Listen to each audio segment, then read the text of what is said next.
Welcome back from your tea break. I now can feel a heartbeat in the room, which is wonderful. And I congratulate every one of you for making it to the last session. We are almost done, and then we will say our farewells. Just a quick announcement for those who are staying tonight. Since there will be no group dinner or anything organized elsewhere, please have your meals in your hotels and sign the meals onto your hotel bills. The hotels have already been informed that that is what you're going to do. So please don't starve, have the meals. Since this is our last session, I would like to thank you for being a wonderful audience. You probably won't hear from me again after this. And next time we shall see you in Uganda. I now hand over to Professor Kileo. Thank you very much.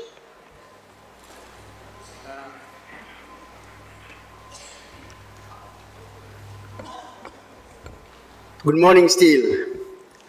I hope you have had a nice break, and now we are approaching the end of this forum. We are going to have the privilege to have one of us to present the conference declaration. And he has his own style of doing this, and the style is he will be introducing the subject of declaration, and then followed by an appointee from the audience to come and present the French version of the declaration, and then followed by another appointee from the audience to come and present the English version of the declaration. Can you hear me, please? Very well, thank you. And so, without further ado, I will call upon Professor Yusuf Modrabokas to come and deliver the introduction part of the declaration, maybe with some corrections.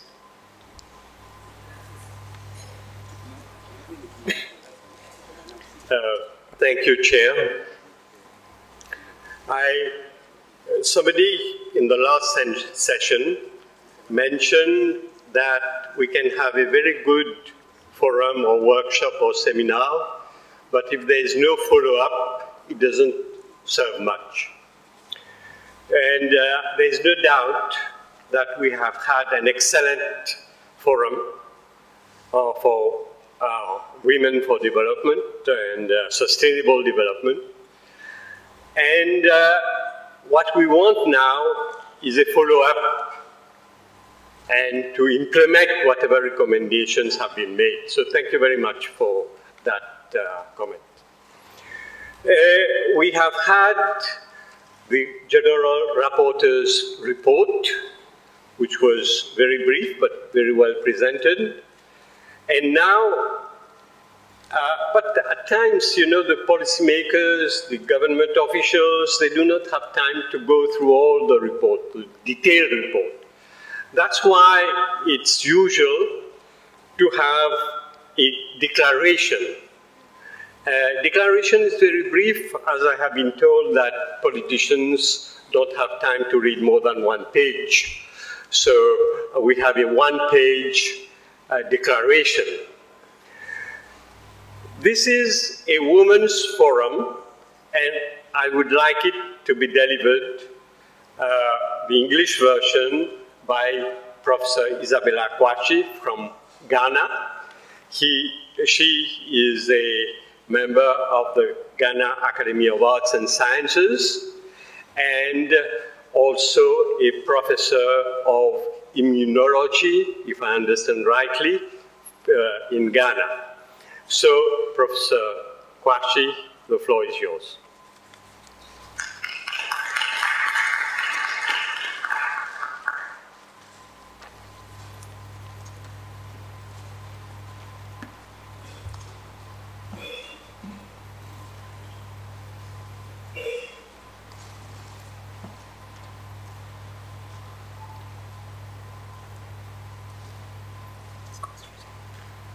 Dar es Salaam Declaration of the 10th of March 2018.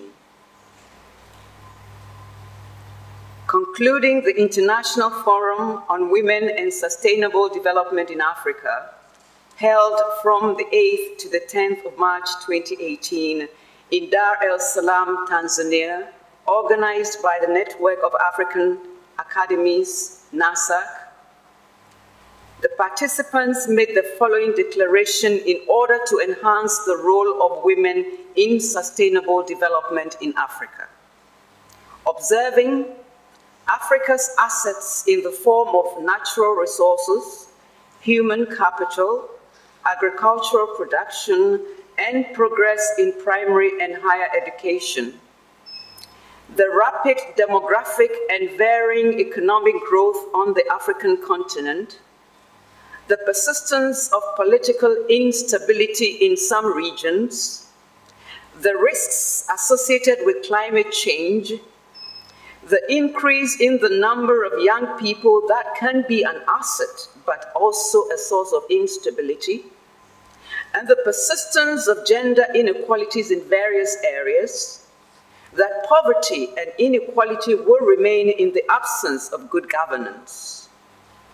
Considering that the African scientific community must play its part in the development of expertise to implement economic growth, that equality of rights between women and men implies free access to a comprehensive education about sexuality, to healthcare, to employment, and to economic and financial resources, and to political and economic responsibilities.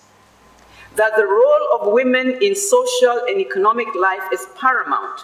Therefore, the involvement in the process of economic, social, and environmental development of nations is obvious and necessary.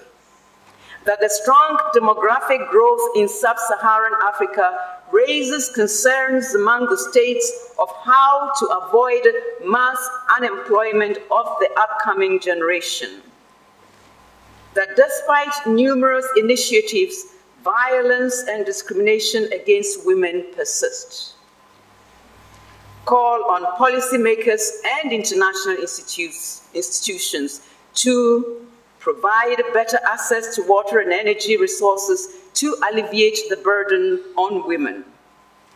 Improve the training and employability of young people. Foster the efforts of education for all, especially girls, in pre-primary, primary, secondary, technical schools, universities, and research centers, as well as vocational training and lifelong learning. Improve the training of teachers at all levels. Include sex education and reproductive health in all secondary school curricula and in public information programs. Develop access to quality services of family planning. Put in place, especially in rural areas, innovative credit systems to ensure financial empowerment of women. Take all necessary measures to strengthen the local initiatives already in existence and implement all the measures to allow women to participate in the economic, social, and environmental development, improve their legal status, and encourage their participation in democratic, egalitarian, and inclusive policies, and put in place mechanisms for establishing and supporting good governance.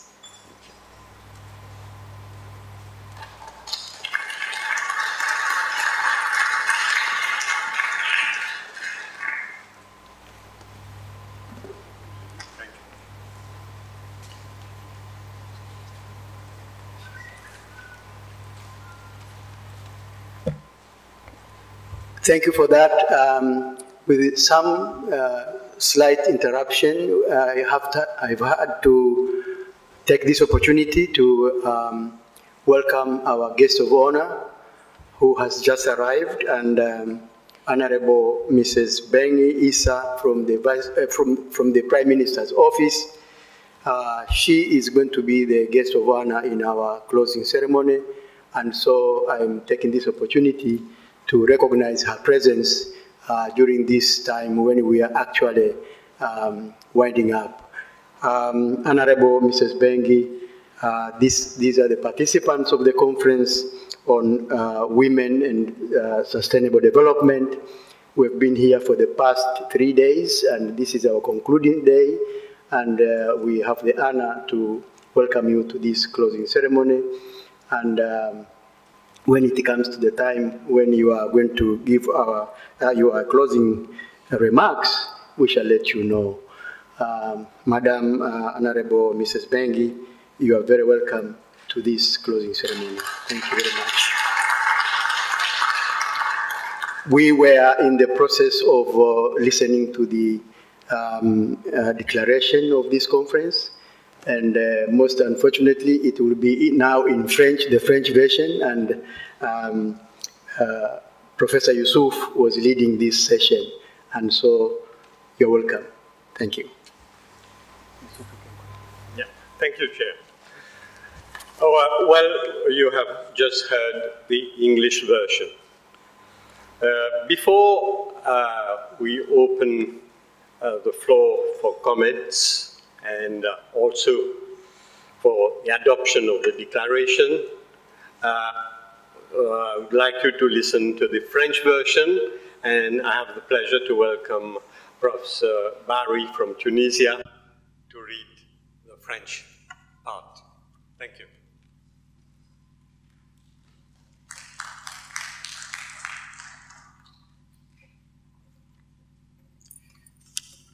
Déclaration de Dar es Salaam, 10 mars 2018. À l'issue du Forum international Femmes et Développement durable en Afrique, organisé du 8 au 10 mars 2018 à Dar es Salaam, Tanzanie, par le réseau des académies scientifiques africaines NASAC, les participantes et les participants ont tenu à présenter la déclaration suivante pour renforcer le rôle des femmes pour le développement durable en Afrique. Constatant les atouts dont dispose l'Afrique en termes de ressources naturelles, de capital humain, de production agricole et de progrès dans la formation scolaire et universitaire, la forte croissance démographique et les croissances économiques variables du continent africain, la persistance de foyers d'instabilité politique dans certaines régions, les risques liés au changement climatique, l'augmentation du nombre de jeunes qui peuvent être un atout, mais aussi une source d'instabilité, la persistance d'inégalités de genre dans différentes zones, que la pauvreté et les inégalités vont se maintenir en l'absence de bonne gouvernance. Considérant que la communauté scientifique des pays africains doit s'engager dans l'élaboration d'expertises pour que se réalise la croissance économique. L'égalité des droits entre les hommes et les femmes implique un libre accès à l'éducation complète, à la sexualité, aux soins médicaux, à l'emploi et aux ressources économiques et financières, et aux responsabilités politiques et économiques. Le rôle des femmes dans la vie sociale et économique étant primordial, leur implication dans le processus de développement économique, social et environnemental des nations est une évidence et une nécessité. La forte croissance démographique en Afrique subsaharienne exige une réflexion des États pour éviter un chômage de masse des générations montantes. Malgré de nombreuses initiatives, la violence et la discrimination envers les femmes persistent. Appelle les responsables politiques et les institutions internationales à améliorer l'accès à l'eau et aux ressources énergétiques pour soulager la charge qui pèse sur les femmes, à améliorer la formation, training and employability of young people, foster the efforts of education for all, especially girls, in pre-primary, primary, secondary, technical schools, universities, and research centers, as well as vocational training and lifelong learning. Improve the training, include sex education and reproductive health in all secondary school curriculum and in public information programs. Develop access to health and reproductive health.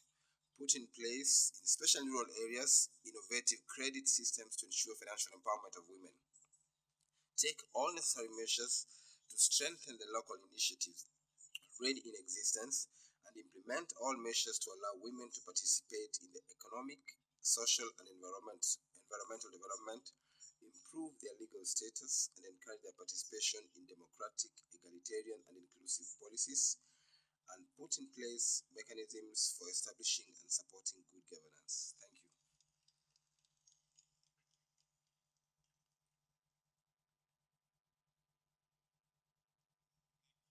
Professor Barry. Now, of course, it would be good if we have the approval of the audience here for this declaration, which will be communicated, of course, to the concerned parties in various countries. Unless you have very strong views about something to be deleted or something to be added, I would like you to give your approval by show of hands. Unless you have very strong views about some of the issues raised here.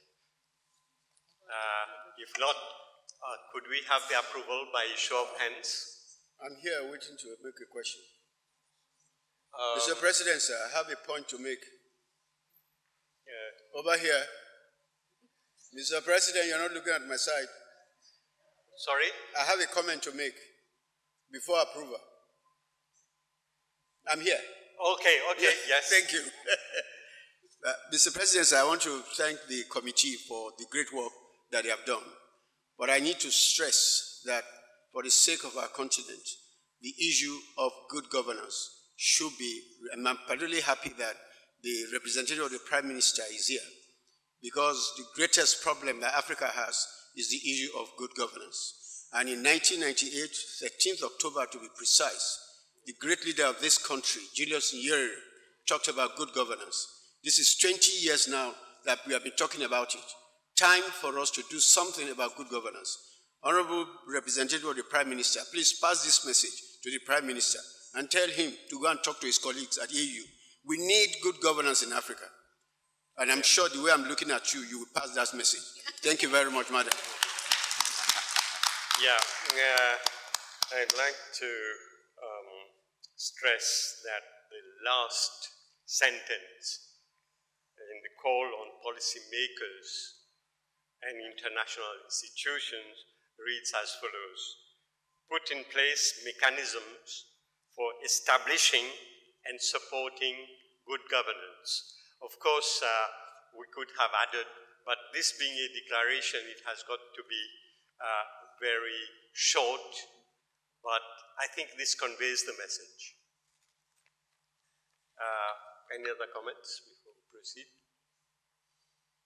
Yes. I thank you for the work you've done. I would like to say that we should have reproductive rights rather than just reproductive health and family planning, because it opens the way for imposing things from governments. And the point is we are empowering women, so obviously it has to be, our talk is about rights mostly. Yeah.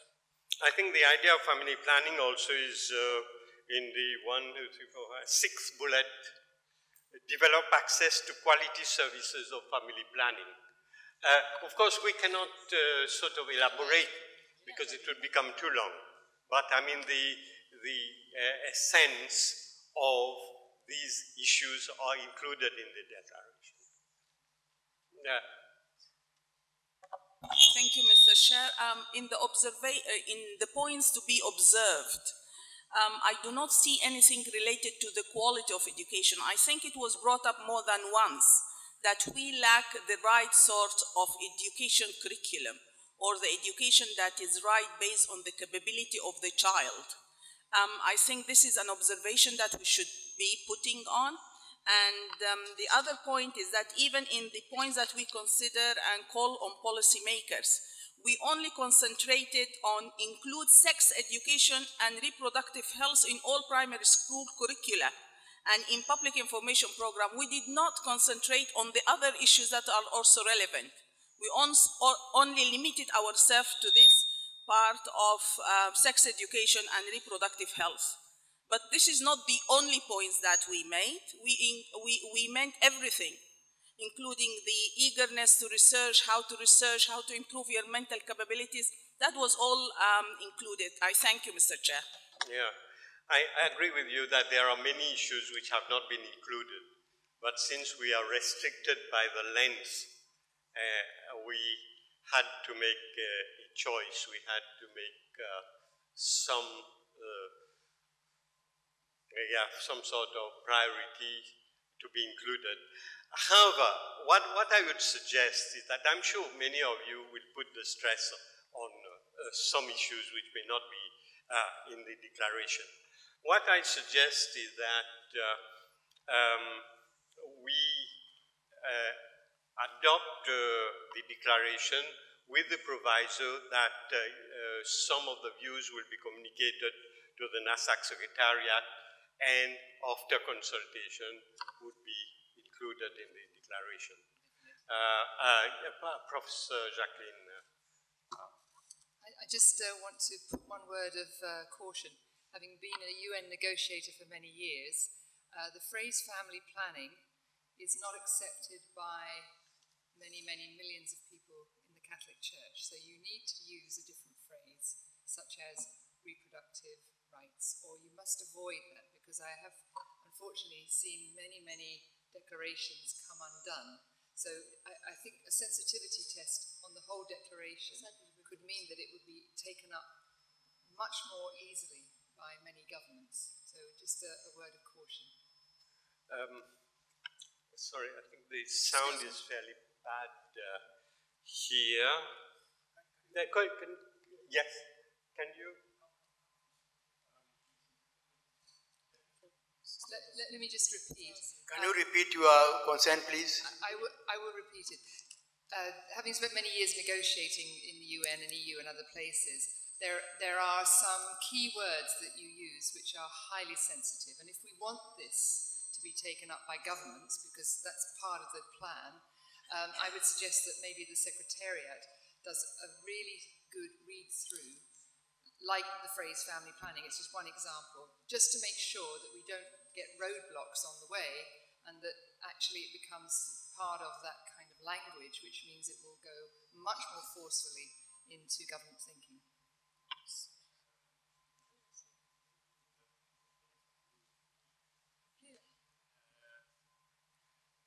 Okay, so it needs some editing with some sensitive words removed or reworded, and so I suggest that the Secretariat take it, and maybe we'll consult you. I mean, you have been at UNEP for a long time, so you know about these sensitive words. I have been in UN as well for quite some time, but in a different field. Yes, I think this point is taken, and the Secretariat will look at it and do some rewording. Thank you. Thank you for that input. With this, okay, yeah. Yes, thank you, Mr. Chair, thank you. I would like also to raise the issue of sensitivity to sex education, to give more chances to implementation by the government. I said I would like also the Secretariat to give more attention to the sensitivity of sex education, to give more chances for adoption and implementation by government, as far as Niger is concerned. I don't know how it is rendered in French, how it is rendered, sex education in English. What was the French, how did it came out in French in the declaration? I just wanted to be sure. So we can maybe, if we can be added on the consultation list. Thank you. Is it taken into account? It's being translated to éducation sexuelle, sex education in the French text. I think I will refer to Professor Barry.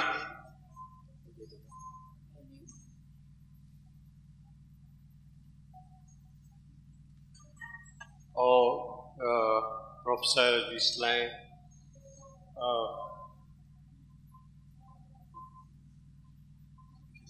L'éducation sexuelle. Comment? La sexualité. L'éducation à la complète à la sexualité. sexualité. Voilà. L'éducation à la sexualité. L'éducation. She has proposed to translate as éducation complète à la sexualité. I think it could be. But there are some remarks. On pourrait peut-être traduire ça aussi par éducation à la santé de la reproduction. We can also term that as éducation à la santé de la reproduction. Dans les documents des Nations Unies et autres, in United Nations document UNFPA, the term is reproductive and sexual education. But this could cover some different realities. This could be maybe learning about the body, information about how to manage periods. I think the programs define this depending on each and every country. We shouldn't forget that we're here as part of a scientific forum. We are not part of the UN. We shouldn't be reflecting the viewpoints of governments. We are here to reflect as scientists, as citizens. So we should avoid sensitive words.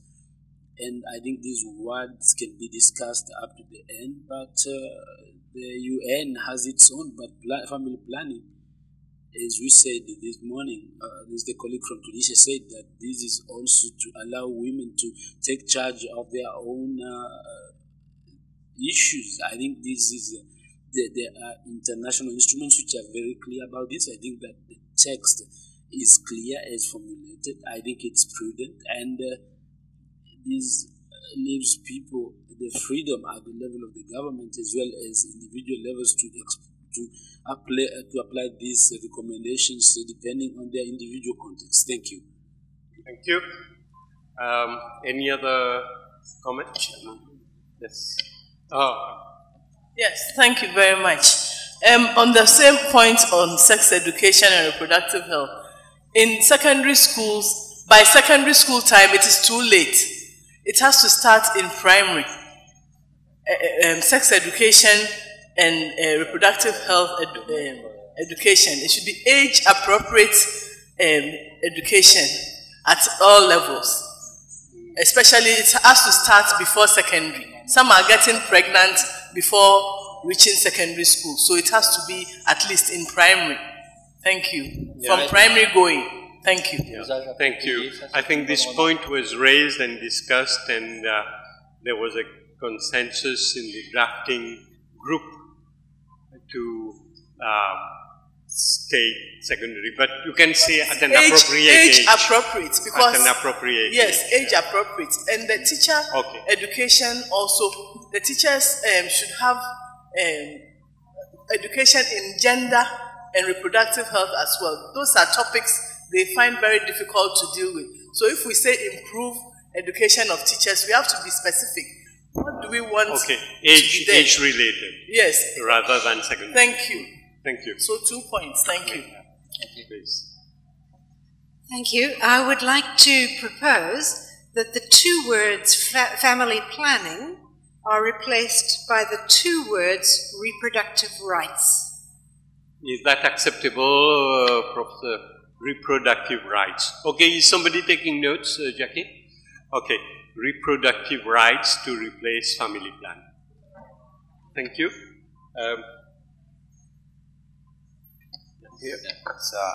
family planning is one of the reproductive rights, but it's an important thing.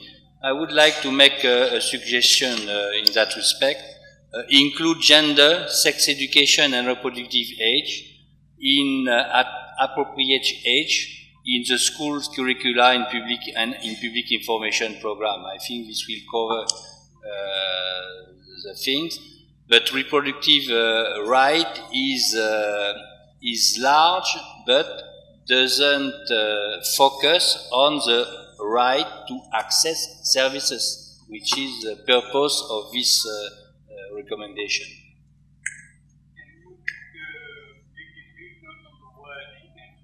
Yeah. Here, Chairman.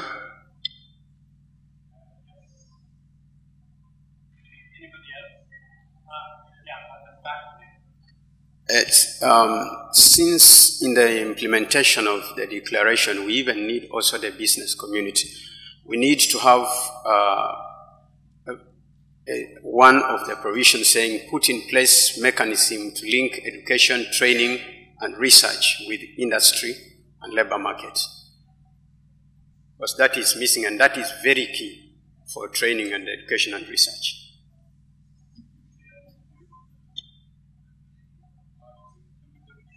Yes. This side, sir.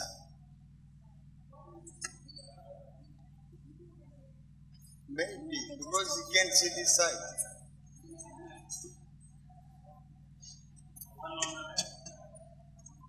Yes, sir. Thank you. And thank you for helping me get into this. There is a recommendation there reading about credit to women in rural areas. Then I was like suggesting one of the problems in rural areas based on the fact of tradition and the culture. So if you take man to credit, whereby there is still those problems, don't you see we lose that money if people will invest in that sector? To improve, I was suggesting maybe in that recommendation there should be something about the fighting those barriers related to traditions and the culture plus those credit. What I mean is having a space whereby there is no any barrier for women to do their things, and the tradition and the culture is the problems. We remove that, and then the credit will work out well in your recommendation. Thank you.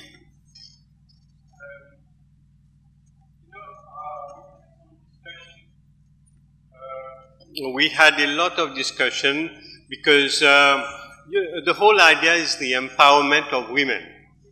And in many countries like Bangladesh, they do a lot of microcredits.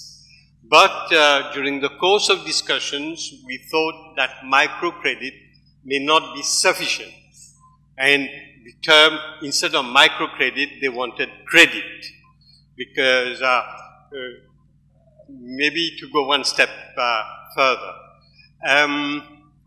We did not talk much about the traditional aspect because this is maybe very country specific, but we talked about credit instead of microcredit. I don't know whether you... Thank you, sir. Okay, thank you.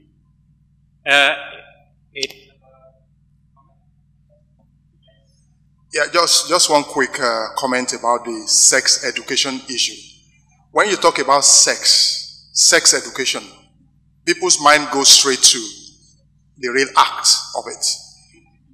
But looking at sexuality education, sexuality, right from infancy, we're all sexual. Sexuality education is all encompassing. And I believe if we use the word sexuality education, it goes a long way. Even if you take it to secondary school, if a 2-year-old enter the room and see the mom naked, or see the father naked and say, oh, mommy, what is this? We say stick or something. And tomorrow he goes ahead and then cut his penis. You said it's stick. And those are realities that we need to really, so I believe that if we change that to sexuality education, it's more encompassing than, and we can take it right, to the lower level. Even people who are 80 years old and not the other, they are also sexual. Thank you.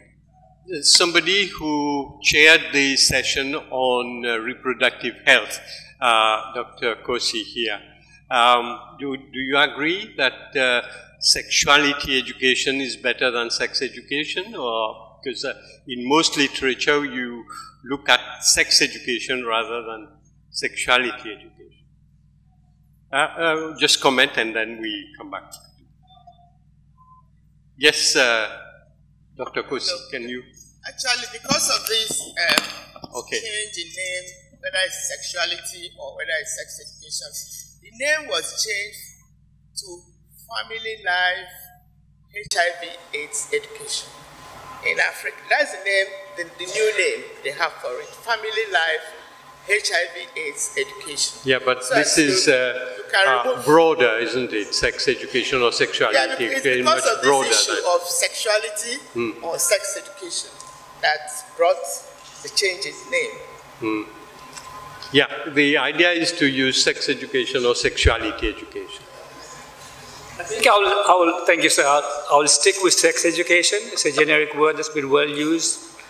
It's very neutral, and it can be taken in the context you want it. And in French, we have the additional sexualité et reproduction, c'est lié ensemble. So that the French one is a better connotation maybe, but the English one is good, sex education. Okay. Okay, any other comment? Yes, the lady from, yeah, okay. Just one last point, please. I think one of the things that we also forgot into the observation and the declaration is that the importance of improving the quality of our local action by aligning it to international initiatives like the SDGs. And we should make the connection clear, because then it will improve the quality of our local work without jeopardizing our own local culture, work, understanding, and improvement and innovative way. But it is very important that we align it with international standards. I thank you, sir. Thank you very much for these comments. In fact, this is implied without using the words, without referring to SDGs. For example, we said that in one place, water, provide better access to water and energy resources. And as I pointed out, I mean, these problems, which are also enshrined in the SDGs, affect women more than men. Fetching wood for fire, fetching water, and so on. But if you want to be more specific and referring to the SDGs, we can have a look at that and try to incorporate in the document. Thank you. Any other comments? Since there have been many comments, what I suggest is that you send the comments to the Secretariat, and we make some modifications. We circulate it to the participants in this forum, and we get finally a version which is acceptable and which is approved by all. I think this would be the best approach, because there are a lot of new inputs, which could be very useful in the final document. Okay, I think the chair is looking at me now. Maybe we move on with the modifications, or we start with the modifications, we circulate it to all participants, and we get a final version which can be adopted. Mr. Chairman, I think that is a long, we have really put in enough, if you allow me to say this, we have put in enough information. The committee has had, I don't see any reason why you should circulate now a draft, all of us to write back. I suggest you just finish as you are finished, continue with the final draft at that committee level, please. And I propose, I propose adoption of this declaration. Yeah.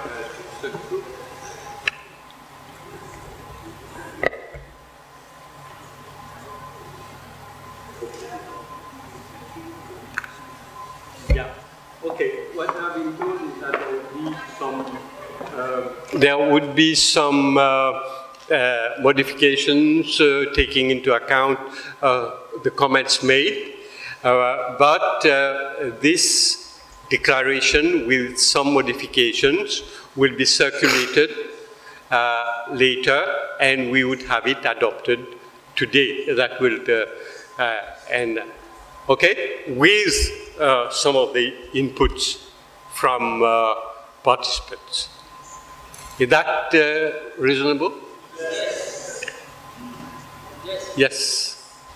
Je voudrais simplement féliciter et remercier le comité de rédaction qui a fait un excellent travail. Merci. Au nom des... Okay, so thank you very much. I think that's how we proceed. But we will get a final version for adoption before 12:30. No? Okay. Mr. Chairman, I said this, and I like to... You want to say something? Yes, that we adopt the report. We have just clapped for it. Go ahead, publish the final one. Yeah, I want to do it now. Okay, yeah. We adopt it. Yes. Yeah.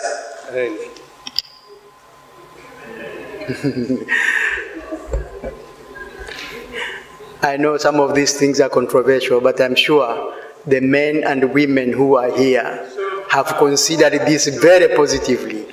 This is my understanding.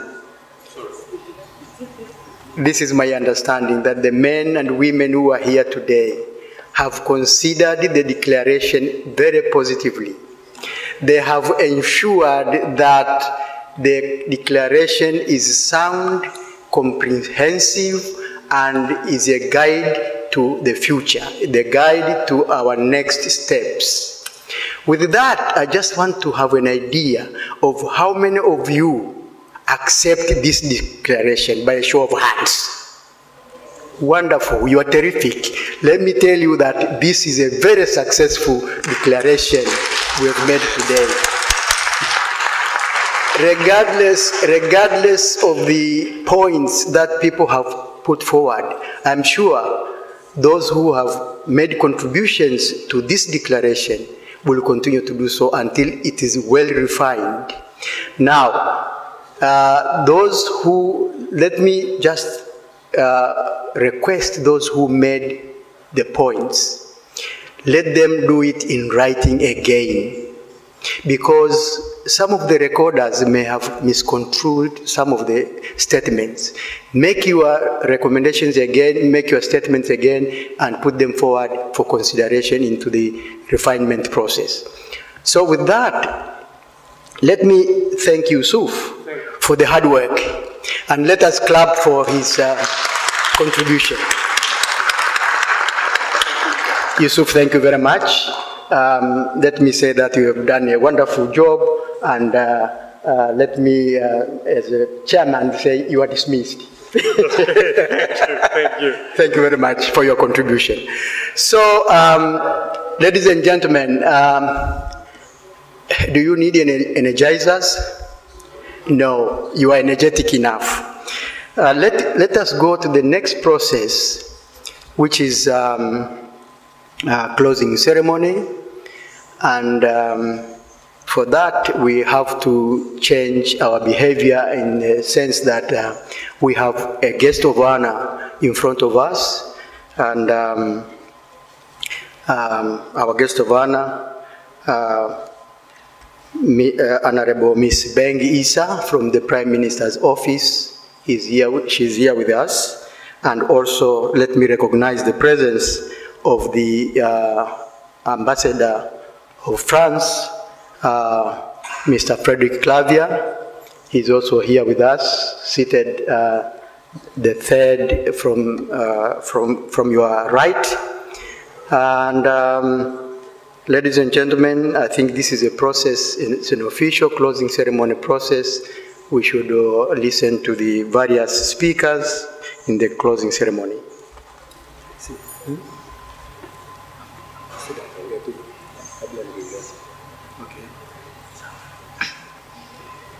That was a point of information, and it's well taken. I don't think I am here to allow questions, because this is a closing ceremony, and I've been given the honors to lead the closing ceremony. Guest of honor is here, and we will. It's about the closing ceremony. it's about the closing ceremony. No, it is just an information.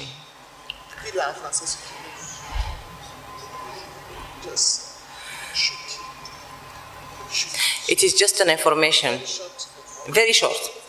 Je vais le dire en français pour aller vite. Bonjour, mesdames et messieurs. Donc, avec ma collègue ici, moi je représente la présidence de la République du Niger et ma collègue la primature. Et du coup, nous avons juste 2 points importants. C'est par rapport au suivi. On voulait savoir en fait comment allait se faire le suivi pour que nous puissions organiser et nous engager pour les prochaines fois à reporter les réunions de suivi dans 3 mois à peu près au Niger si possible. Donc on ne sait pas s'il y a un monitoring ou des outils de monitoring, un truc comme si quelqu'un peut nous renseigner, s'il vous plaît, merci.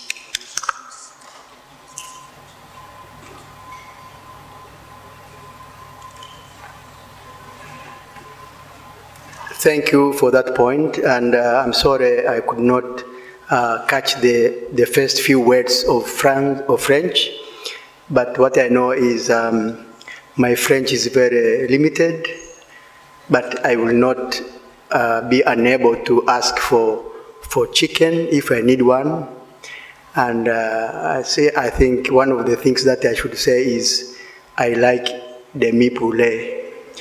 Thank you. For the French part of it. So that point is well taken.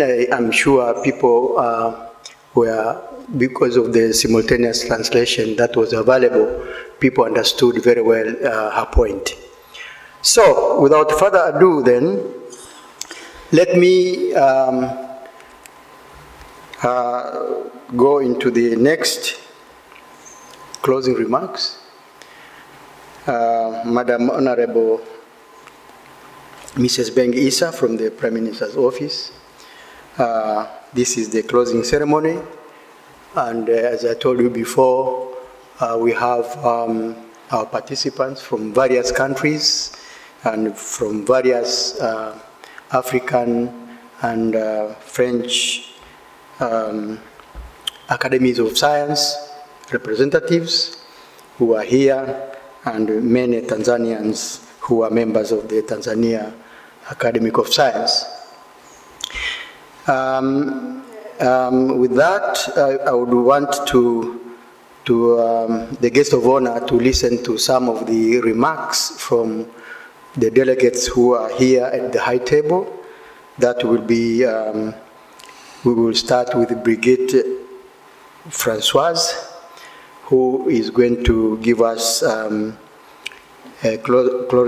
closing remarks on behalf of the NASAC Women for Science Working Group.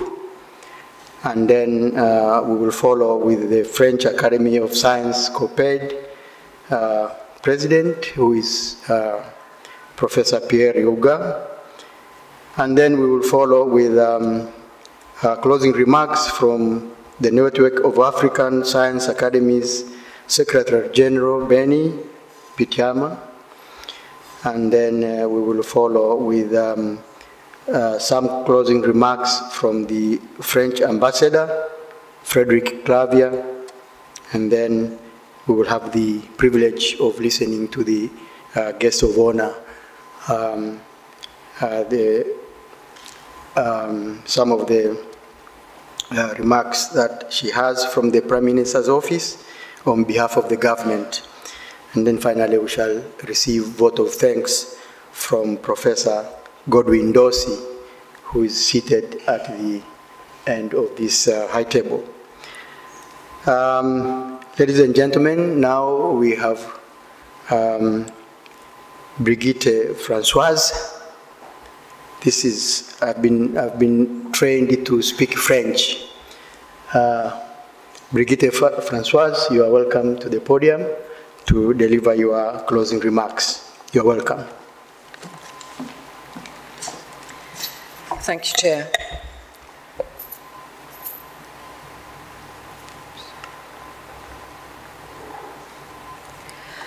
Honorable Mrs. Bengi Issa, Honorable Frédéric Clavier, Ambassadeur de France en Tanzanie, on behalf of Professor Rose Leke, the chair of the NASAC Women for Science Working Group, in the name of my colleagues from the working group who are participating in the International Forum, and in my own name, it is my pleasure to share with you the lessons learned from the past 3 days.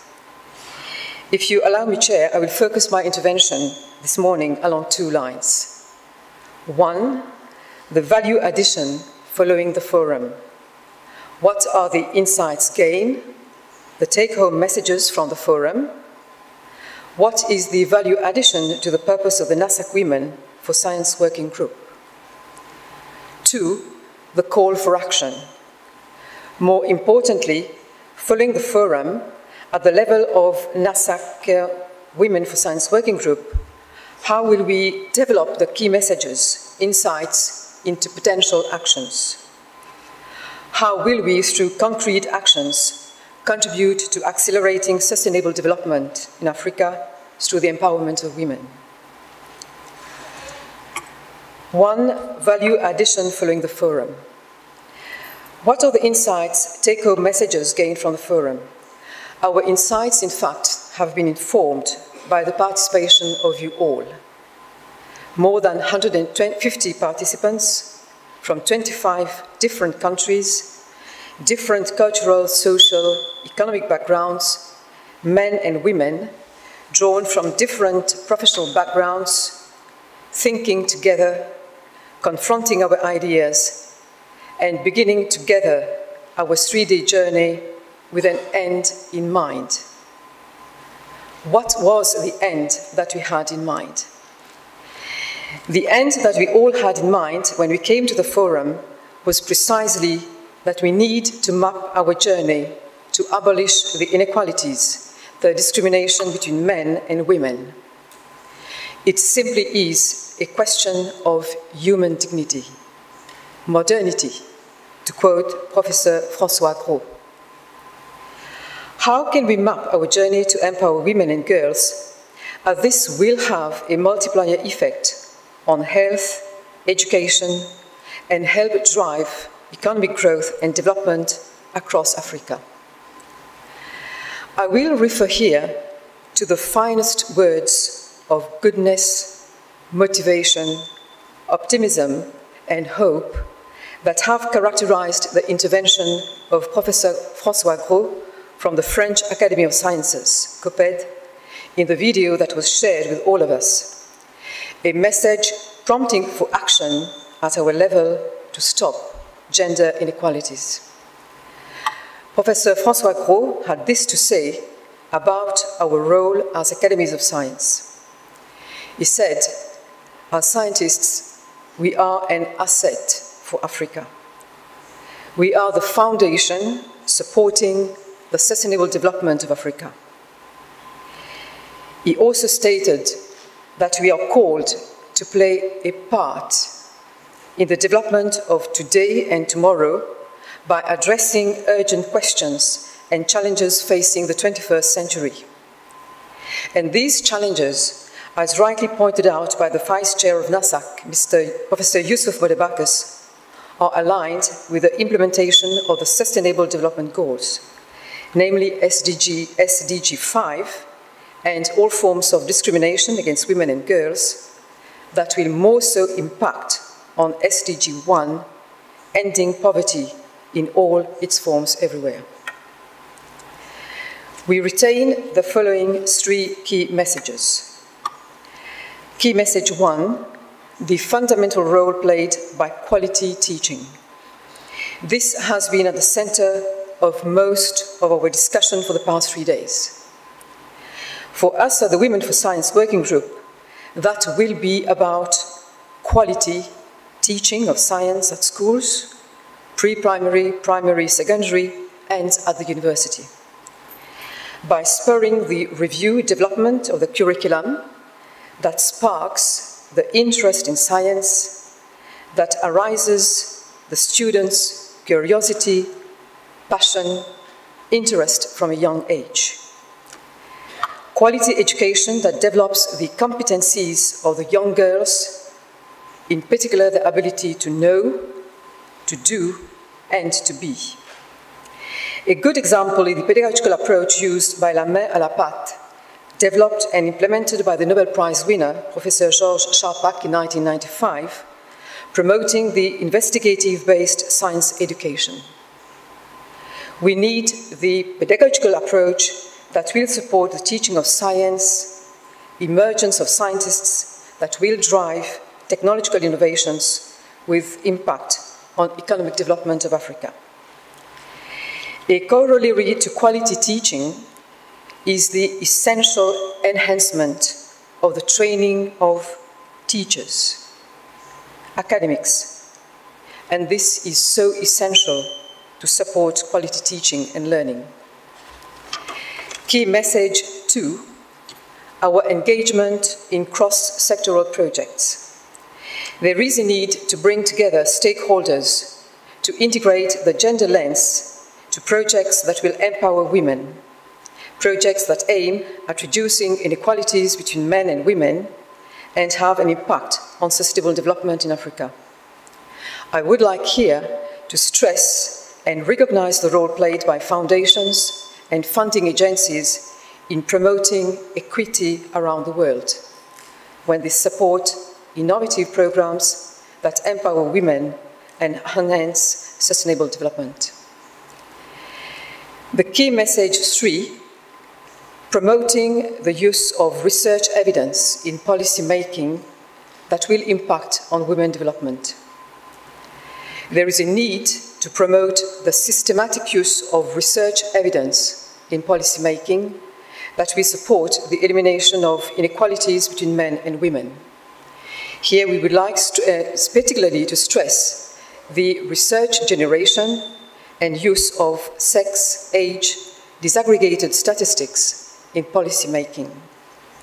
This will facilitate policy development and implementation through the use of the best scientific evidence available, and these data, unfortunately, are frequently missing with the planners, policymakers, and the policy implementers.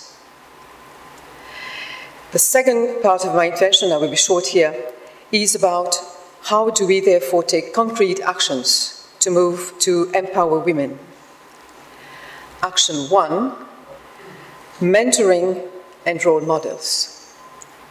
The NASAC Women for Science Working Group will continue to support initiatives that aim at building gender capacity through mentoring of early career scientists and promoting role models. Initiatives like the one championed by our chair, Professor Leke, can be replicated to other countries, namely the initiative Hire Women, Still We Rise, which is a mentor protégé program implemented in Cameroon, which aims at advancing the career of women in higher education and in research for health, whereby women holding prominent positions in academia, research, support, and sustain the sustainable professional growth of women scientists dedicated to improving African communities through practice, service, and research. The results to date from this program are impressive and promising for women and the economic development in Africa. 4 Hire Women have secured funding to present their research findings at international conferences for their projects. 4 Hire Women have been promoted to higher academic levels. This initiative is supported by the IDRC, the TDR, and the Université de Yaoundé 1. Action 2, enactment of research-led and research-informed policies to promote women in science in Africa, as I mentioned before. So important to integrate, therefore, the gender in agriculture, nutrition, health projects that have a major impact on women and sustainable development in Africa. Finally, Action 3, building women in science leadership skills. The NASAC group aims at developing a set of guidelines to guide the academies working on initiatives to increase the leadership roles within academies, not only to make a difference as a member, but also to participate at the executive decision-making level, in a position where women can influence initiatives taken with greater impact on sustainable development. We heard during the forum that women have got attributes, attention to detail, their resilience, gardien des valeurs, like a custodian of values. We need to increase the number of women holding science leadership positions. The environment to support our action will be through the fostering of strong partnerships with funding institutions to strengthen women empowerment. To end, I wish to thank the organizers, the valued partners, and all the participants. The quality of your inputs has made a difference in advancing our pursuit to reduce and end discrimination against women and girls and empower women for sustainable development in Africa. Asante, thank you, merci.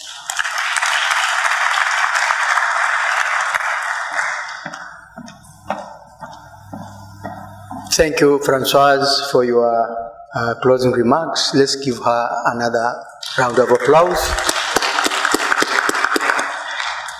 Thank you very much. Let's go to the next delegate who is going to give us the closing remarks. And this is none other than Professor Pierre Auga from the French Academy of Sciences, President COPED. Merci. Yes. Bonjour à tous. Good morning, all. Good morning, all. Your Excellency, the French Ambassador in Tanzania, Madam, the representative of the Prime Minister in Tanzania, Madam Bengisa, Madam Esther Moikambo, Tanzania Academy of Sciences, the Vice President of NASAC, Dr. Yusuf Mudar Bakus, dear colleagues, dear friends, ladies and gentlemen, good morning. I would like, first of all, to start by thanking the following: the Tanzanian Academy of Sciences for their hospitality and their warm welcome in this country. I would also particularly thank NASAC, the President, Mr. Bose Binak, who was not here with us, and Madam Jackie Kado, the Executive Director of NASAC, for the perfect organization of this international forum on women and sustainable development in Africa.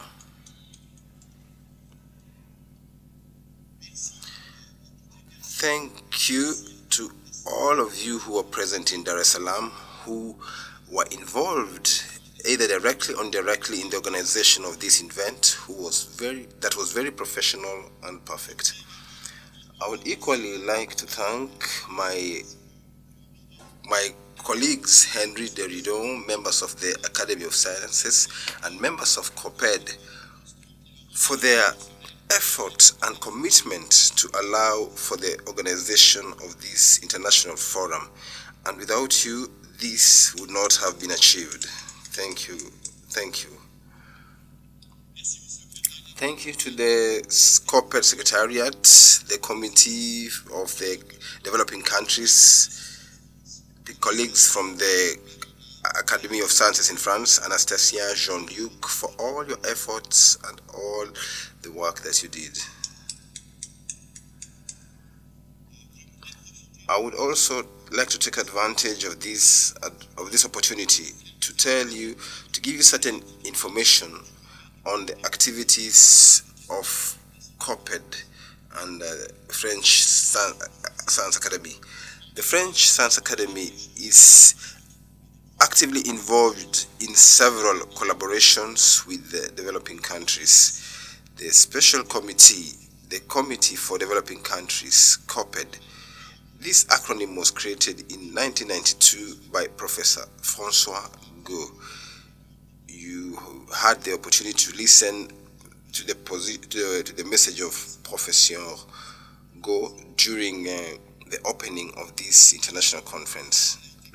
COPED was created within the international relationships of the science academies to promote partnership with African countries. And like you've seen, it is now 25 years that COPED exists, and this collaboration has continued to be implemented Professor Francois Go was the first chair from 1992, and he has now become the honorary president of COPED, and I have the honor of being to be his co-chair. Thank you. The Committee of Developing Countries has a number of missions, of which I'll mention some, to come up with a permanent group on reflection and action on the scientific issues for developing countries, establish and maintain links with national and international research organizations in development, notably IRD and other institutions like AFD, which, as you know, are part of the sponsors of this event,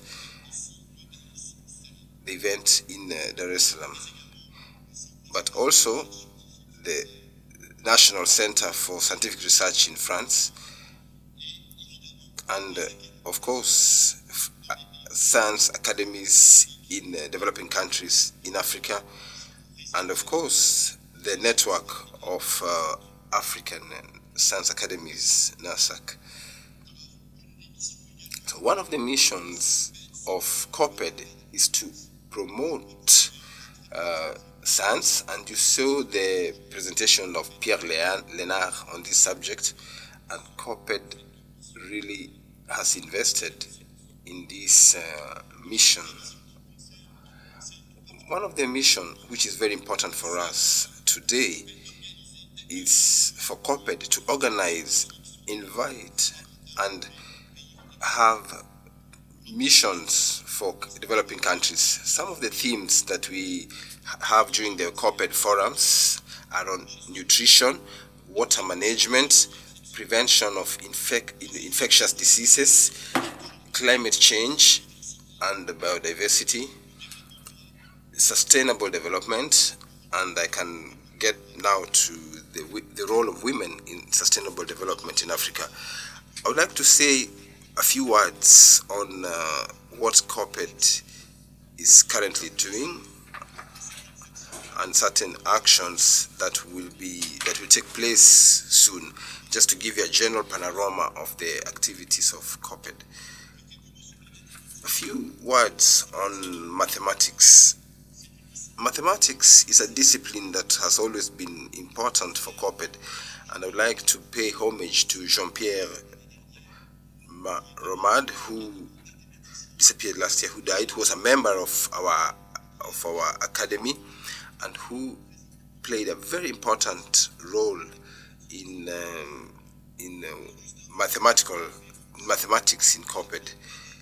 You remember the conference that we called MADEV, relating to mathematics and development, when we're looking at applied mathematics in development.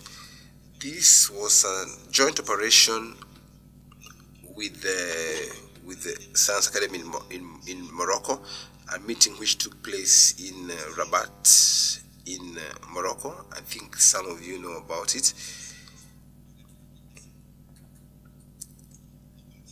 And as you know, mathematics plays an increasing important role in several disciplines, and consequently this conference had 7 important themes: mathematics applied in epidemiology, to forests, energy, marine resources management.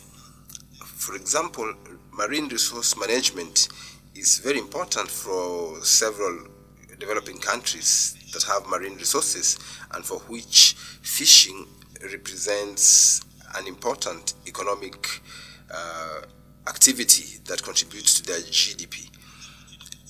More than half of the participants in this conference were Africans and young African researchers, and this is one forum where we invited very many young African researchers from developing countries.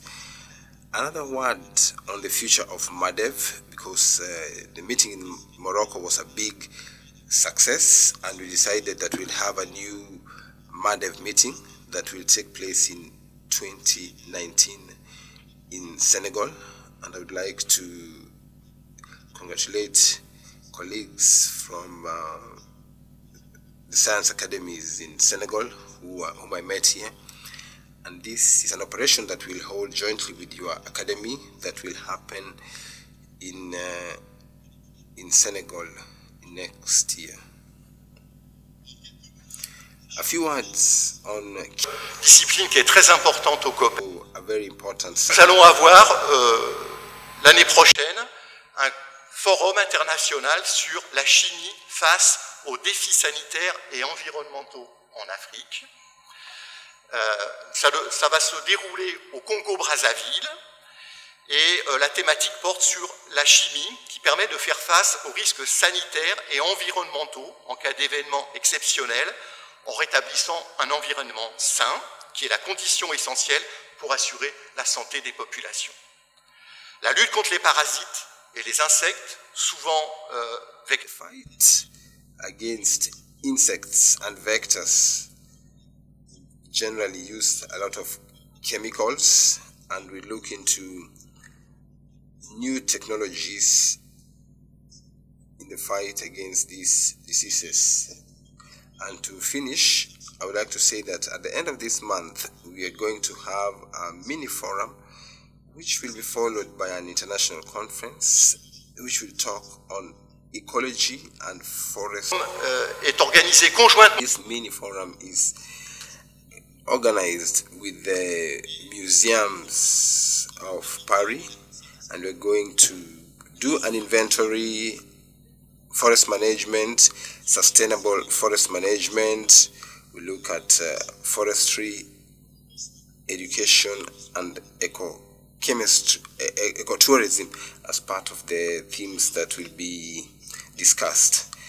So I'll stop there when it comes to the presentation of the activities. I invite you to consult the COPED website, which has a link with the Science Academies, the French Science Academies website.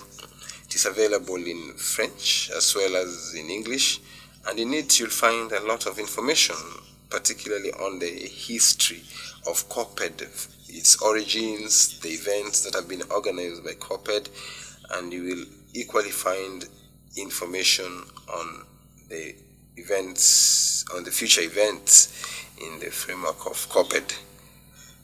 To conclude, I would like to go back on the forum on women and sustainable development in Africa, whose objective was to provide a platform for scientists to dialogue with and provide evidence-informed advice to policymakers on the importance of women's participation and inclusion in national frameworks that tackle the realization of sustainable development goals. And this forum has come up with a declaration that has just been presented, and I believe this declaration is very important on the role of women and sustainable development in Africa. And I am convinced that this Dar es Salaam declaration will be a crucial step to encourage and promote the role of women in sustainable development in Africa. I'm sure that this initiative will have its follow-up, it will have its calendar, or maybe there will be another meeting that could take place and will help us do an inventory on what we have done, look at support from the international community, and maybe new activities that can help us better implement the recommendations of the Dar es Salaam Declaration. On my part, and to conclude, I would like to say that COPED and the French Science Academy will continue to be active on this level to promote this important initiative and will continue supporting future events. Thank you once again to all the organizers, all the presenters. The conference was indeed splendid with very good participation, and I would like to thank you. Merci beaucoup. Thank you very much, Professor Pierre, for your wonderful closing remarks. And let me inform you, audience, that Professor Pierre is exactly 2 days old.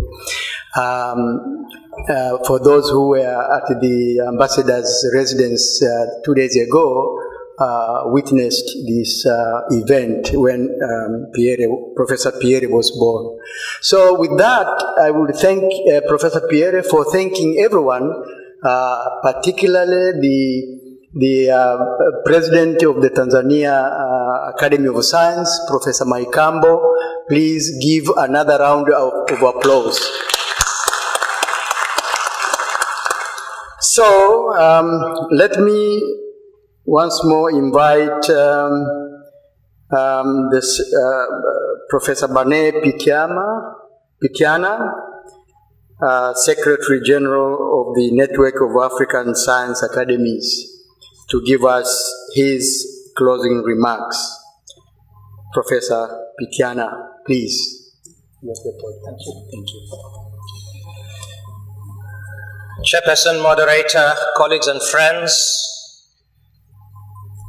thank you very much for giving me the opportunity at this time to share with you my final remarks at the end of this amazing international forum.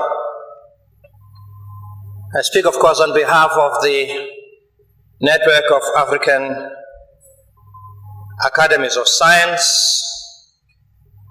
and I speak on behalf of my colleagues in the board of NASAC, especially the president of NASAC, who unfortunately couldn't be with us, Professor Mustafa Buzmina. And in this conference, we've been led by Professor Yusuf Motobokas, who has ably charted the way forward and assisting us and getting all of us into shape. And I speak on his behalf and of all my colleagues as well. I acknowledge on behalf of NASAC all our partners in this venture, especially the Tanzanian Academy of Science. And in that regard, I mention especially Professor Esther Mwakambo, the president of the Tanzanian Academy of Science. I mention my partners, especially the Académie des Sciences of France, and the IAP, Inter-Academic Partnership, the Bill and Melinda Gates Foundation, the IFDA and IRD, and Sanofi Espoir. And just now I also want to acknowledge my colleagues in the panel who are giving final remarks at this time. A special word of appreciation for being in our midst is the Honorable Mrs. Bengi Issa, for coming to spend the morning with us at the end of this. Allow me also to say, Chair, it's been a wonderful 3 days we've spent in this amazing conference center. When you have another event of this nature, please invite me, because I do want to come back to be in this place. And the only thing that I appreciate about this, besides, and I'm sorry that I didn't learn enough Kiswahili, but because all the signposting are helpfully and wonderfully in English and Chinese, or some Chinese language, I've learned something of Chinese by spending 3 days here. I know when to go out, when to come in, when to go down, when to go up. And so all this Chinese script is helpfully put alongside English. So I find that actually I've learned more Chinese than I've learned Kiswahili during my time at this place. The title of this conference, of this forum, is International Forum on Women and Sustainable Development in Africa. Throughout the 3 days, I've been rather tempted to emphasize a different aspect of that. And for me, the conference, the forum was about women in science and sustainable development in Africa. Or put it differently, women in science for sustainable development in Africa. And I often wished we had emphasized the idea of women autonomy in the making and developing and development of knowledge. As we are, all of us, knowledge participants and knowledge actors in conversation with people who are activists and the policy makers. I have a view that we could actually have emphasized the women in science for sustainable development. That I think is the gravamen of our being here today. I recognize that even though that may be so, this conference was deliberately not an academic conference.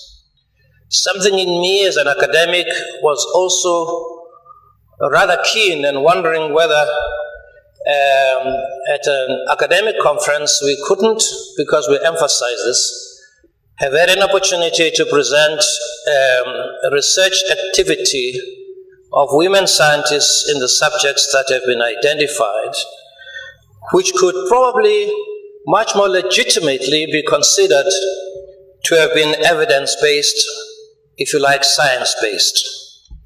And some of that would have contributed enormously to our work. We began, I think, our deliberations with some work that was done on the demographic dividend in Africa. And clearly that was an important consideration as we were thinking meaningfully about what the factors that were necessary for sustainable development in Africa. Now I want to emphasize, as I've already said, that the idea and the nature of our presence as men and women of science, knowledge, discourse, knowledge development, but at the same time, those that are as equally disturbing and disruptive, if we're going to be able at all to make progress. And those are the elements that I want to put up front. And so because of the nature of the deliberations, we couldn't do much or all of those.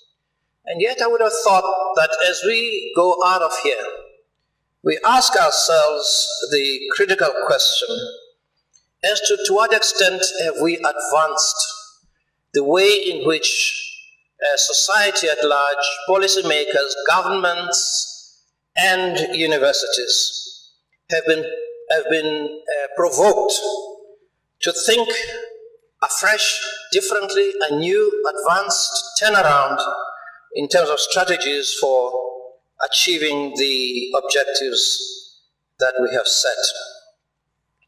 But by its nature, when I put it like that, I'm also saying that we need to recognize that these issues by their nature are never simple. They are complex. And they are almost always not amenable to easy solutions. And in many respects, that is the role of scientists, to be able to really point out courageously the difficulties that arise out of solutions themselves, and sometimes these solutions are very difficult to find. Just a few examples. We talked to some degree about the African family. But as a social scientist, of course, the African family and the changing dynamics of the African family and the changing nature of what it is to be African in terms of the changing identity of being African. And I had a sense also that somehow this idea of being African was not being examined seriously enough. And therefore the idea, for example, of sizing and spacing of birth, and sometimes called family planning or birth control, depending where you stand. I've often wondered at times the way we talk about sex and sexuality. Somehow in some religious way, we tend to give the impression that sex and sexuality is something that should cause us to feel uneasy if unworthy. You know, I like to think that sex and sexual life is a pleasurable activity. It's an essence of what it is to be human. And somehow we create the impression that there's just something not quite right about sex because it produces too many children. As if there's something essentially wrong about children. But the idea is about the essence of what it is to be human. And to emphasize the wholeness of humanity, for me, is much more important. And therefore, reproductive life and the rights thereof are important and are worthy of affirmation. Finally, I think that we could have done more, and I wish we had, about emphasizing not just always women as victims. I wish that we could emphasize more the idea of women as agents of change and transformation. If you like, an autonomous idea of what it is to be woman, how do you even imagine a better and a different world and become the agent of that rather than the victim? For far too much, I think, we are inclined to see being woman is about being a victim. That may be true to some degree, but maybe what we want to emphasize is the agency of the radical agency of women to change and challenge the world as it should be. Now, when we talk about women in science, I think we need to, and some of it we have done, to celebrate being woman, not feel victim, not feel a need for pity, not feel a need to watch and to live in fear. The idea of celebrating the woman in us and the considerable achievements that being woman and women have made in the lives of our families, of our societies, and of our countries. To celebrate the achievements that women have done in science and in technology and in advancement of knowledge and of learning. We need to recognize also that in order to do that celebration, we need to recognize, I think, that there is a challenge, that remains a challenge to remove barriers to this humanhood of women, to understand what it is that stands in the way of realizing the full humanity of what it is to be human, to recognize what is working and what is not working, to understand why it is not working and how the barriers can be overcome. And therefore, we need to understand the duty to seize the opportunities that present themselves and to recognize opportunities when they become opportunities, to recognize barriers when they are barriers, and to see how we can create even more and better opportunities. We call this a conference of, in my language, of women in science for sustainable development. The idea about it is that it's about Africa, by Africans. I think it's important that we recognize that we ourselves as Africans, we are agents for our own transformation and for our own development. That we're not a people who are without the capacity to actually create the kind of Africa that is appropriate for us. And that this conference should be Africa-centered, focused. We want to hear the voice of Africa. We want to hear the voice that is legitimate and indigenous by Africans about Africa. And therefore we don't want to hear that voice being drowned out when we meet as Africans. It's about time we recognize the autonomy, therefore, of Africans to drive their own development. We've got partners, and partners have got a complementary role. There are all kinds of reasons why that should be so. They have a complementary role. But the partners need to recognize that for partners to actually serve Africa, they need to serve the agenda of the people of Africa. That is why we talk about the African Renaissance. And so this forum, therefore, has got a lot of unfinished business. And this unfinished business is exactly about how do we actually claim the space of being African, of being women, of being scientists for the benefit of Africa. Thank you.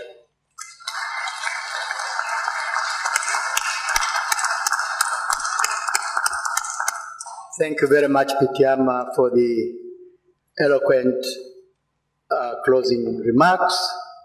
And thank you for stressing the fact that women should be agents of change rather than victims. But of course, they should celebrate. This is what you said, and I'm adding the statement that as they celebrate, they should invite men. Okay, let's go to the, let's give another clap, round of claps, please. And then let me invite the ambassador of France to Tanzania, Honorable Frederick Clavier, to come and give us his closing remarks.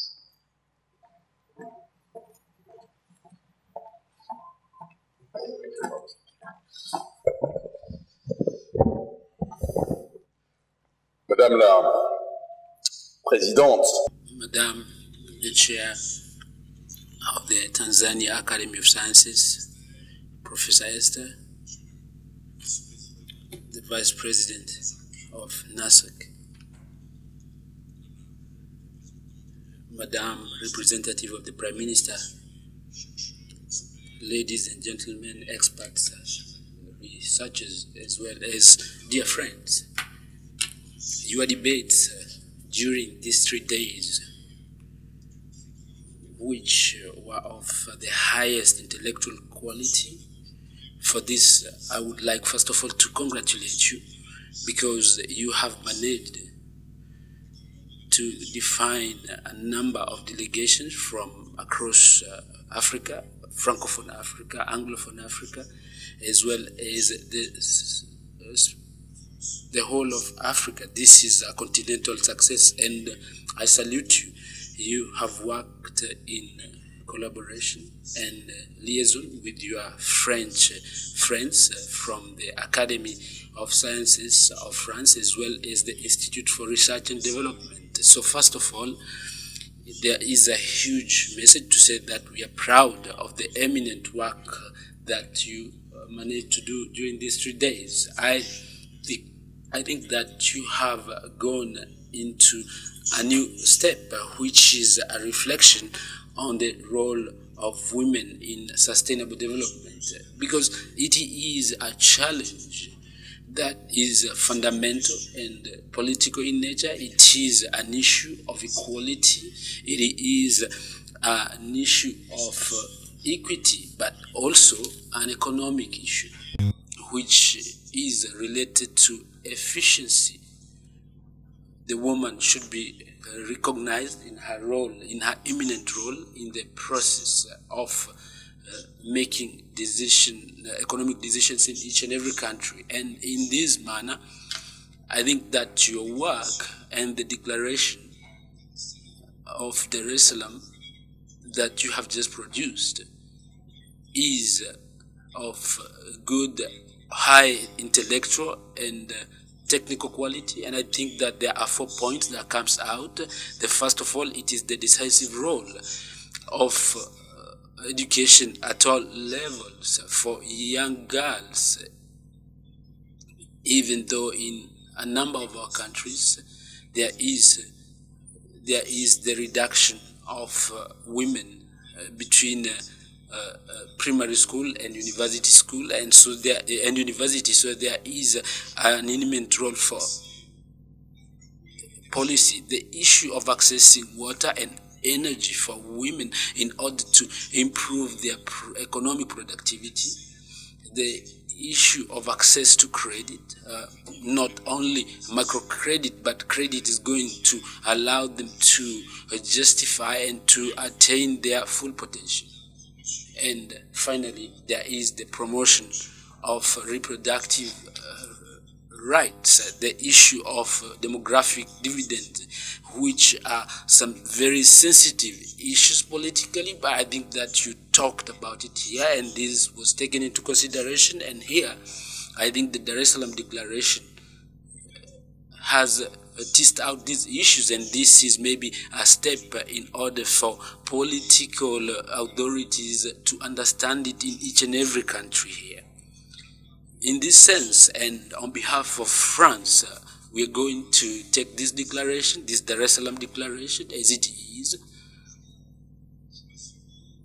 We are going to choose 2 or 3 points among what I've just cited, and we are going to see if this can be our working points, points that we can emphasize and we can try to work on together with our African partners in order to implement them. This is a desire that I have, and I would like to tell you about this because I think that we have to seize this historic occasion that you have implemented in order for policy, public policy to support the decisions or maybe the guidance that has been given by the experts. And it's up to policy makers to decide, and we are going to come up with guidance in the domain of public policy. For this, we need a partnership, I mean, with the African Renaissance, but beyond this is work of partnership which should benefit from the confidence of research networks, the capacity to mobilize university networks between Africa on its own. It is true, between the south and north of the continent, west and east of the continent, Anglophones and Francophones. We should continue maintaining our linkages. This is the sense of history, and at the same time, we should increasingly try to see, because the challenges are common, the challenges of democracy, stability, development, migration, and Europe, and especially France, which is within Europe, and we should be I think we should try to build. It does exist, but we should maybe accelerate the development of the networks between our research centers and the major African universities. It is on this point that I'd like to stop my intervention, but I would like to first of all congratulate you for the quality of your interventions. Viva Progress, Viva Tanzania, and Viva Progress, as well as the friendship between France and Africa. Thank you very much, ladies and gentlemen.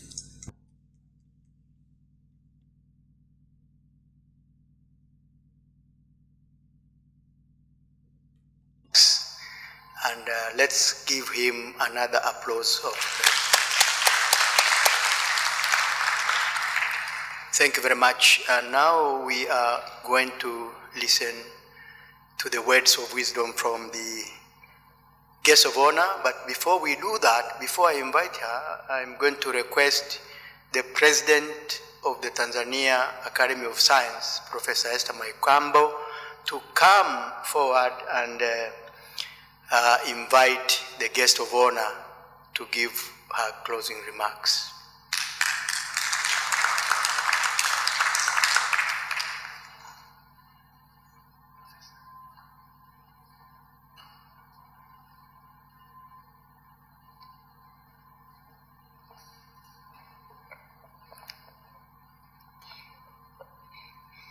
Good morning, participants of this conference. I think you must all be very tired this morning, but we are almost there. We haven't heard about the declaration. I don't think we can worry now. We are almost over. We've achieved the mission of our meeting. Thank you all very much. I have a very small task here this morning to present to you our guest, honorable guest, who is going to close our meeting this morning. And before I call upon her to do so, let me say briefly about who she is. Our honorable guest of honor this morning is Mrs. Mengi Issa. She comes from the Prime Minister's office. She's in the Executive Secretary of the National Economic Empowerment Council from the Prime Minister's office. She's also the chairperson of the Tanzania Women's Bank and the chairperson of the board of Tanzania Entrepreneurship Competitive Center.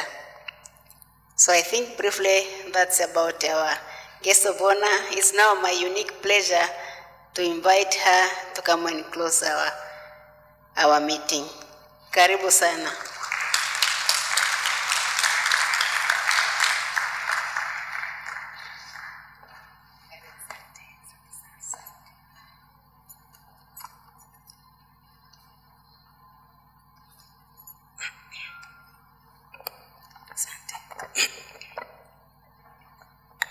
Good afternoon. I'm here today and I'm very humbled to be given this opportunity to close this international conference, which is very important. From what I've heard on the presentations as we were closing, it was a very important conference, and it was supposed to be closed by the Permanent Secretary, Prime Minister's Office, Professor Faustin Kamuzora. Unfortunately, he couldn't be here because of another important meeting in Dodoma. So I'll just do the needful. As I've been introduced, my name is Bengi Issa. I work for National Economic Empowerment Council, and so we do empowerment, economic empowerment for Tanzanians is our daily duty. And women is part of the group that we focus on our daily activities. We also have specific projects for women, especially access to finance and skills building to help them to be empowered economically. We have, recently we have introduced something we call Women Economic Empowerment Forums. These forums are scattered all over from the regional level to the ward level. And in this year, we are going up to the village level. Important of these forums is for women who are doing various economic activities. They can meet government officials and ask questions and, being trained on various issues related to what they are doing. So it's a way of sort of a dialogue to involve themselves with the various authorities. So that was just introductory remarks about myself. I'm going to read the speech from Professor Kamuzora, which he really liked to be in this meeting, and unfortunately he couldn't do it. His Excellency Frederick Clever, Ambassador of France here in Tanzania, Distinguished Professor Esther Mwaikambo, President of Tanzania Academy of Sciences, Distinguished Professors Robin Krewe and Kileo, co-chairs of the session, Distinguished Dr. Yusuf Modabakus, Vice President of Network of Africa Science Academies, Distinguished Professor Pierre Auga, President of French Academy of Sciences, Professor Bani Pitiana from Network of African Sciences Academies, Professor Bridget Francois from NASAC Women for Science Working Group, Professor Rajel Alauda from Inter-Academy Panel Partnership, distinguished Professor Keto Mshigeni from Tanzania Academy of Sciences, distinguished presidents and secretaries general of Science Academy in Africa who are here today, excellencies, distinguished invited dignitaries, distinguished scientists and guests, members of media and press, ladies and gentlemen, good afternoon. Let me take this opportunity to extend to you once again a very warm welcome to Tanzania, the land of Kilimanjaro, as you've heard, Ngorongoro Crater and Zanzibar. I believe some of you have or are preparing yourself to visit some of these places to see for yourselves our rich tourist destinations. I'm aware that you have met for over 2 days and have discussed and covered several topics. The conference dealt with women and implication of development and demographic dividend questions for Africa. The role of research institutions, foundation, funding agencies and industries, education and advocacy was part of this conference.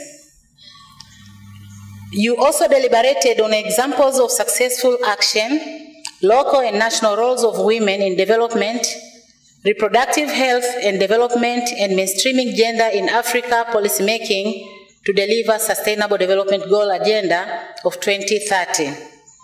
You have agreed on the synopsis of deliberation and conference declaration. I've heard it myself. I want to take this opportunity to congratulate this international forum, participants and organizers, namely Network for Africa, Science Academies, Tanzania Academy of Sciences, and French Academy of Sciences for your commitment and the dedication to make this conference a reality.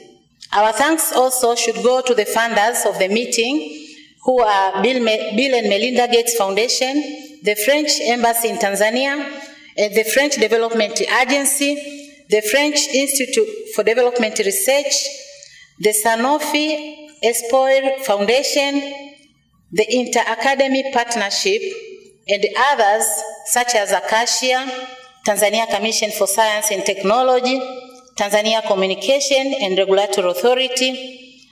As well, some of you might have noticed while listening to local media, the reading local newspaper, some media companies have also provided airtime and print space to support this meeting.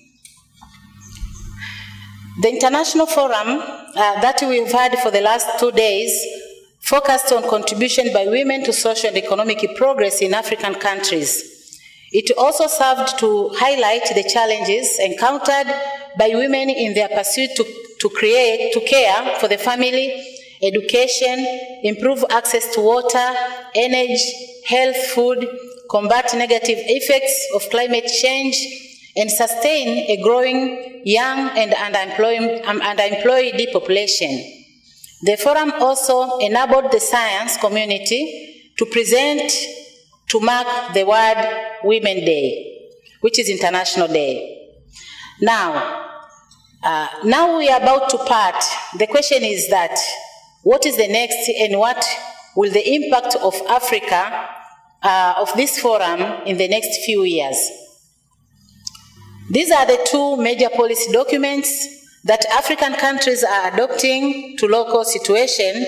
One is aware that countries in Africa are executing the United Nations Sustainable Development Goals, Agenda 2030, and the African Union Agenda 2063 in a paper by Kasaza of 2015, mentioned that Sustainable Development Goals and the African Union Agenda of 2063, they conducted a comparative analysis, and it was pointed out that social development, inclusive economy, prosperity, peaceful societies and institutions, and sustainable environment are the issues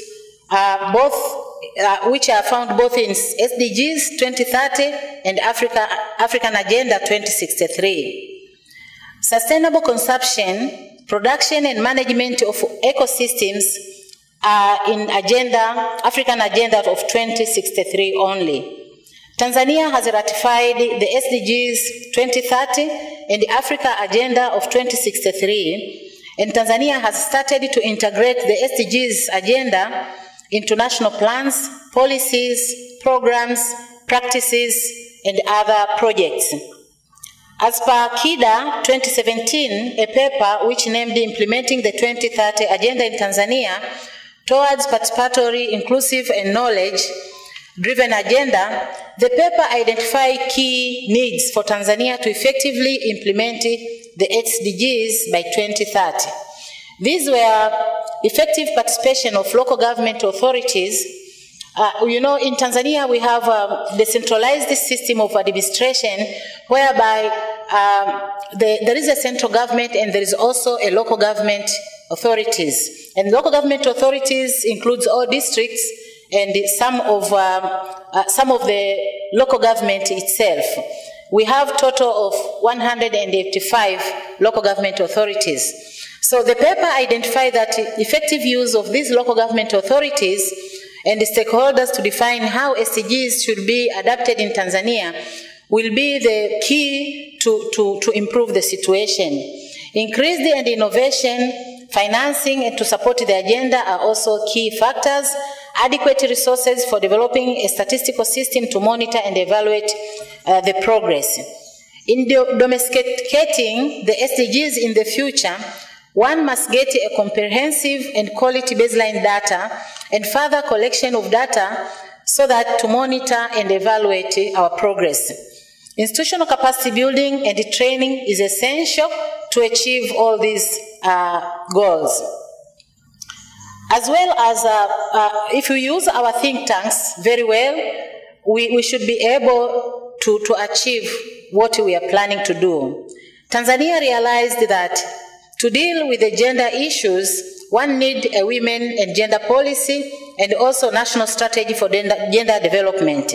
So we developed and execute these documents from the strategic point of view, and challenges were seen to be as follows. The first one is empowerment for both women and men.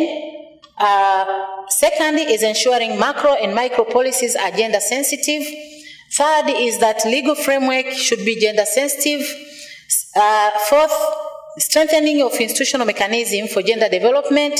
Fifth is ensuring sustainable partnerships and collaboration. Sixth is to ensure that we have adequate resources in order to address gender inequalities. This line of thought and approach is relevant to all African countries. Science academies and the network of Africa Science Academies as think tanks, we expect, as countries, we expect a lot from you because you are professionals and really a think tank for our countries. So we expect your networks to have a critical role to play in giving evidence-based advice to achieve sustainable development and to provide solutions to challenges in executing gender policies and gender strategies. This is an African country, Tanzania is part of the African country, and we adhere to African Union and also regional economic commissions to Africa. And we see the potential of participating and to distribute deliberations that we've made in this forum and our conferences, and as part of the declaration, to make sure that we use them widely and provide the necessary evidence so that to push for execution of these strategies. So, according to African Development Bank report of Empowering Women in Africa Gender Equality Index of 2015, action areas should include enhancing African women producers to access land.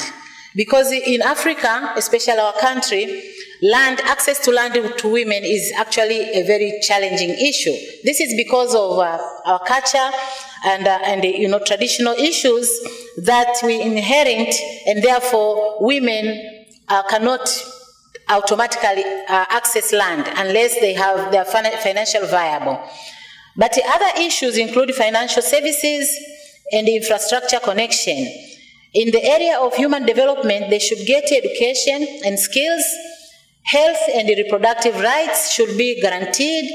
As citizens and leaders, they should get equal treatment before the law, get an opportunity to get their voices heard, get equal representation in the government, in the parliament, and at workplace. Women should be empowered, and they should empower themselves. However, the government, civil society, and all actors must work on raising consciousness, participation, and helping them to organize themselves. Women empowerment is a process which requires an enabling environment for women to work or to participate in the economy without discrimination, and the capability for them to own and control their own lives and contribute to society changes. So to empower them, provision of education, capacity building, training, and other measures such as financial support and legal frameworks will change and provide property rights and fair treatment in the family laws that are required. In order for us to reach our targets, we should consider the following factors. Education, as I've said before, gender entrepreneurship, currently we have a big gap in gender entrepreneurship when you compare women and men, building women's capacity in various areas, and the last one is good governance. I've seen even in your deliberations, good governance came up very obviously. So let me now take this opportunity to finalize my speech by saying that I would like to wish you all the best, and I hope that you will take an opportunity of be in Tanzania to visit the places that I've mentioned before as tourist attraction. But I also would like to wish you safe journey back home. We are looking forward to see you back in Tanzania sometimes later. With these concluding remarks, I now have the honor and pleasure to declare that the International Forum on Women and Sustainable Development in Africa is officially closed.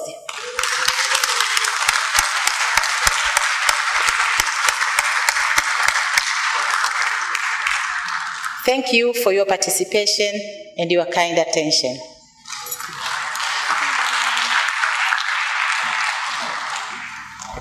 Thank you very much. Let us give her a very special applause, which I'm going to teach you how to do it. Please don't do it randomly. Most Tanzanians will join me and do that, and it goes like this. Pasha, pasha, pasha, pasha, pasha, pasha, Toma! This is what we are going to give. Those foreigners, you can learn, because we are here to learn together. Please let us give her the kind of special applause that goes Pasha, pasha, pasha, pasha, pasha, pasha, Toma! Thank you very much. And now let us finalize this by requesting Professor Godwin Dorsey to give a vote of thanks to this process. Professor Godwin Dorsey, please come to the podium.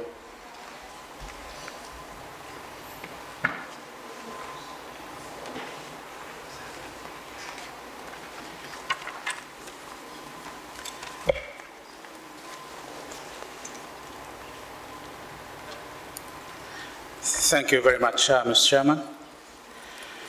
Honorable guest of honor, Ms. Bengis, Executive Secretary of the National Economic Empowerment Council, Mr. Frederick Clavier, Ambassador of France to Tanzania, all protocols observed. I'm very pleased to join you to really say that our forum has been a big success, a great success, hasn't it? This has been summarized by all of the speakers that have stood before me here. And that we know that this is only possible because many players were involved in generating this success. And you are one of them. To you all individually and collectively, on behalf of the organizers, the funding contributors, and other players, I extend a big thank you. I see 5+1 categories of contributors to the success of this forum. First of all, the forum organizers. The Network of African Science Academies, NASAC, the French Academy of Science, COPED, and the Tanzania Academy of Sciences, TAS. These jointly selected the forum theme and catalyzed its planning, funding, and execution. The second category is those providers of funding support. We've heard them mention Bill and Melinda Gates Foundation, the French Development Agency, the Inter-Academy Partnerships,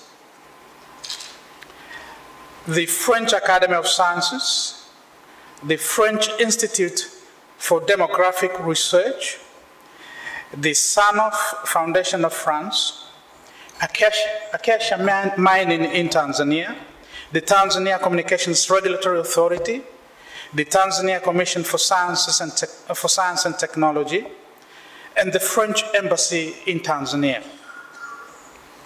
The third category is the government of the United Republic of Tanzania. First, the government's offer for the venue of this forum, the Julius Nyerere International Convention Center, where we are at present. Secondly, the readiness of the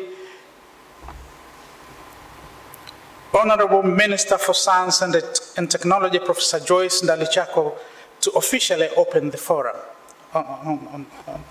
2 days ago. Additionally, the readiness of Ms. Bengisa this afternoon on behalf of the Permanent Secretary to officiate the closing session. Thank you, Madam. The fourth category of people that we really should thank is the forum speakers, participants, and session chairpersons, rapporteurs, interpreters, and the media people. These all displayed a commitment towards addressing the 17 SDGs, readiness to share ideas and experience on the forum theme with other contributors, readiness to establish new contacts and partnerships relevant to the implementation of SDGs in Africa, and a good understanding on the contribution that can be made by national and global academies of science. And this is towards supporting the implementation of the SDGs. You might know by now we had a little over 150 participants from at least 23 nations around the world. Most of those countries represented here are, of course, from Africa. We had people from Benin. We had people from Botswana. Thank you. Burkina Faso. Burundi. Cameroon. Egypt. Ethiopia. France. Ghana. Kenya. Mauritius. Mozambique, Niger, Rwanda, Senegal, South Africa, Sudan, Swaziland, host Tanzania, Uganda, the UK, and Zambia. And Nigeria, sorry. Nigeria, of course, Nigeria. The fifth category of contributors are the often unnoticed and unseen silent hands behind organizations of these kinds of events. And those are the people who facilitated the travel and visa entry arrangements. Those who ushered us or drove us to various points, and also silent, unseen hands in the offices of NASAC, the French Academy of Sciences, the Tanzania Academy of Sciences, IAP, and others. And those people assisted in the preparation of the forum documents, took care of our gastronomical needs, and shared what they gave towards the success of the forum. But sometimes we also forget the obvious things. Most developments start with an idea. And the idea about organizing this forum was conceived by someone. Now, whoever it was, that someone shared the idea with others. Let us give a vote of thanks to the colleagues who was the genesis of this idea.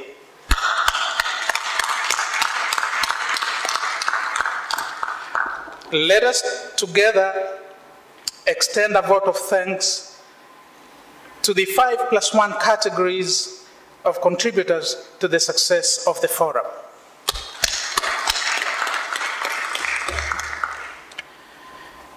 And what we have generated in this forum through sharing of knowledge, new ideas and experience will breed new scientific ideas and innovations that will inspire scientists, women scientists, countries to take to the next step or level the initiatives to empower women to more fully contribute to the development of the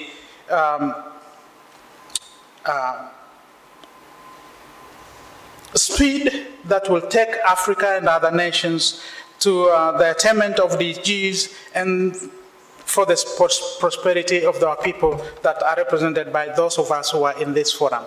With those few words, Mr. Chairman, thank you very much.